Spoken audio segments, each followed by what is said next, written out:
आवाम का मैंडेट है, ना आवाम का सपोर्ट है, ना आवाम का एतमाद है और न इनके पास आईनी कानूनी कोई भी जवाज़ और जस्टिफिकेशन और अथॉरिटी है कि आईन में तरमीम कर लें।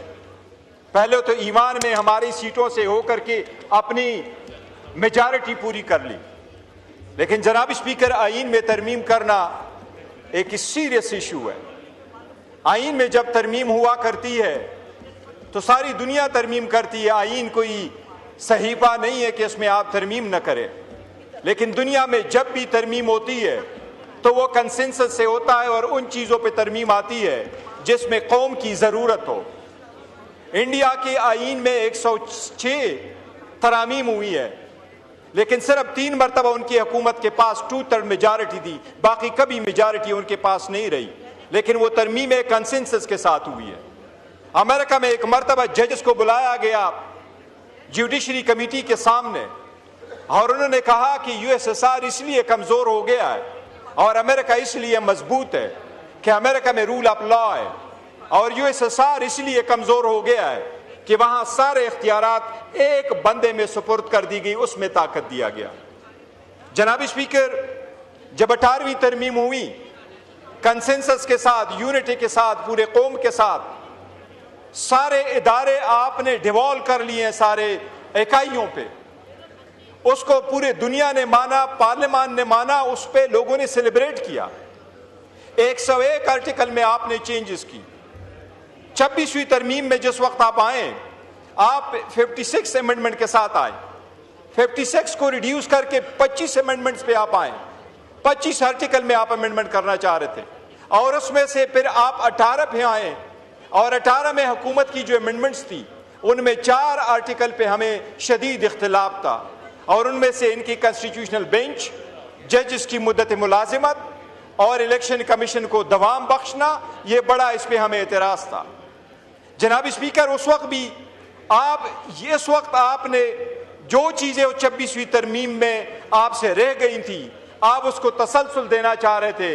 ये इस बात का सबूत था कि 26वीं तरमीम पास करते हुए वो अमेंडमेंट्स आपने समझा था कि वो आईन कानून के खिलाफ है, वो वफाक के तकद्दुस के खिलाफ है, वो जो तरामीम आप लाना चाह रहे थे।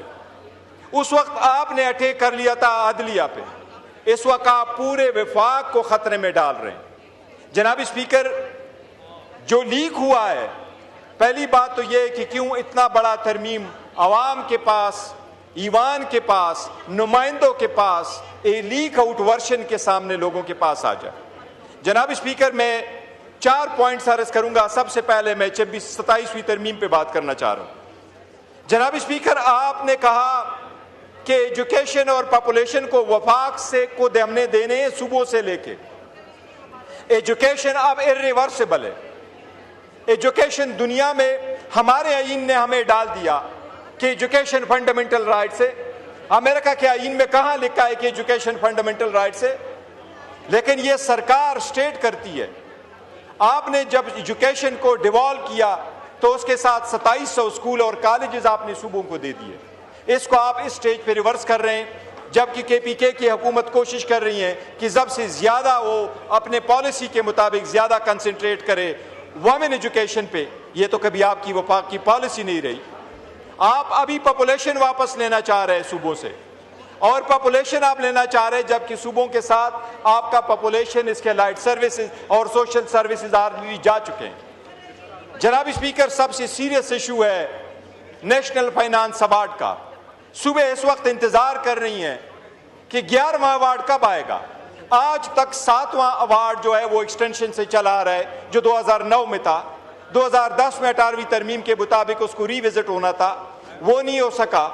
8 और 9 को दोबारा कर रहे थे, 8 नहीं हुआ। जनाब स्पीकर, आप नेशनल फाइनेंस अवार्ड के मुतालिक जो आर्टिकल 160 है, आज तक जब से आईन बना है उसमें कभी किसी ने अमेंडमेंट नहीं की, उसको कभी किसी ने नहीं छेड़ा। 2010 में जब 18वीं तरमीम हुई तो उसमें यह यकीन दहानी कराई गई सूबों को कि नेशनल फाइनेंस अवार्ड में आपका शेयर हमेशा नए अवार्ड में प्रीवियस अवार्ड से कम नहीं होगा। इसलिए अगर आप प्रीवियस अवार्ड को कम कर रहे हैं, आप अपने अभी पाक के पीके का हिस्सा है आपके पास फॉर इंस्टेंस 14.28% है, जबकि अभी 19% होना चाहिए, और आप इसको रिवर्स कर रहे हैं, तो आप पूरे वफाक को दाव पे लगा रहे हैं। ये बाज लोगों को ये पावर देना, ये से वफाक को खतरे में पड़ जाएगा।